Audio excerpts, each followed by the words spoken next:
13 savol. Natriy xlorid va kaliy xloriddan iborat aralashmaning massasi 25 grammga teng. Aralashmaning suvli eritmasiga 840 ml 0,5 mol taqsim litr bo'lgan kumush nitrat eritmasi qo'shildi. Hosil bo'lgan cho'kma filtrlandi. Filtratga 100 gramm mis plastinka tushirildi. Biroz vaqt o'tgach, plastinkaning massasi 152 gramm bo'ldi.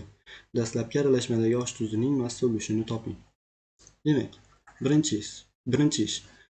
Bizda natriy xlorid hamda kaliy xlorid bor ekan aralashmasi. Bunga kumush nitrat eritmasidan qo'shildi. Demak, kumush nitrat eritmasidan qo'shilganda unda natriy nitrat hamda kumush xlorid hosil bo'ladi. Kumush xloridimiz bu yerda cho'kma. Kaliy xloridga ham kumush nitrat eritmasidan qo'shilsa, kaliy nitrat hamda kumush xloridini hosil qiladi. Oq pag'asmon cho'kma hosil qiladi. Endi kumush nitrat eritmasi qo'shildi, hosil bo'lgan cho'kma filtrlandi. Demak, cho'kma filtrlangandan so'ng 100 gramm mis plastinkasi tushirildi. Demak, bu yerda mis plastinkam ortib qolgan kumush nitrat bilan reaksiyaga kirishadi. Bunda mis 2 nitratni hamda kumushni hosil qiladi. Demak, bu yerga 2, bu yerga 2 qo'yamiz.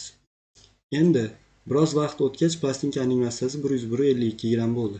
Demak, dastlab 100 gramm edi, keyin 152 gramm bo'ldi.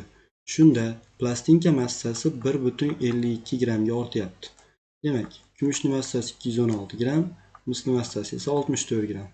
Demak, farqimiz 152 gramm, ya'ni 152 grammga plastinka massasi ortishi kerak.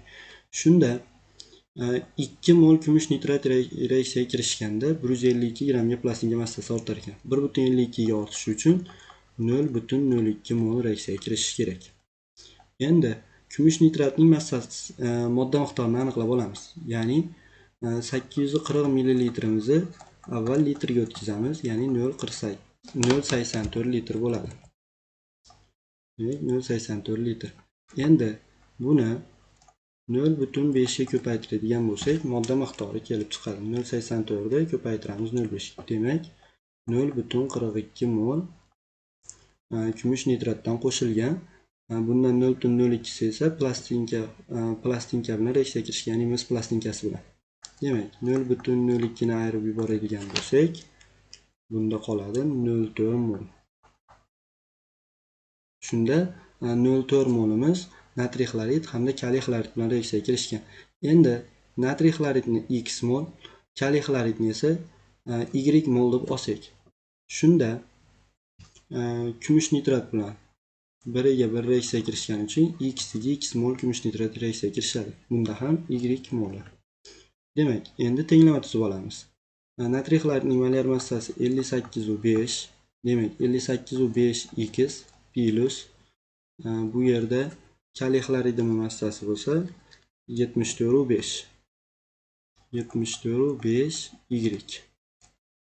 Shunda massamiz 25 gramm bo'lishi kerak ekan aralashmamizda. Endi x plus y bo'lsa 0,4 ga teng. Shu tenglamani ishlaymiz. Demak, pastki tomonda 58,5 ga ko'paytirib yuboraman. Demak, 58,5x plus 74,5 y teng bo'ladi 25 ga. Demak, pastimiz bo'lsa 58,5x plus 58,5 y teng bo'ladi 58,5 ni 0,4 ga ko'paytirsak 23,4 ga. Demak, ayirib yuborsak, xlarimiz yo'q bo'lib ketadi. 74,5 dan 58,5 dan ayirsak 16 kelib chiqadi. 16 y teng 25 dan 23,4 ayirsam 1,6. Demak, y shu yerda 1,6 ni 16 ga bo'lsak 0,1 kelib chiqadi. Demak, shunda ximiz, ya'ni bu yerdan foydalanib 0,4 dan 0,1 da ayirsak 0,3 kelib chiqadi. Bizdan so'rayotgan narsa, ya'ni natriy xloriddan 0,3 mol, kaliy xloriddan esa 0,1 mol olingan. Dastlabki aralashmadagi osh tuzining massa ulushini toping. Demak, osh tuzimizni, ya'ni bu yerda ximiz massasini topsak, 58,5 ga ko'paytirib yuborsak 0,3 da Bu 1755 gramm kelib chiqadi. Demak, massa ulushini hisoblaydigan bo'lsak, massa ulushini hisoblaydigan bo'lsak,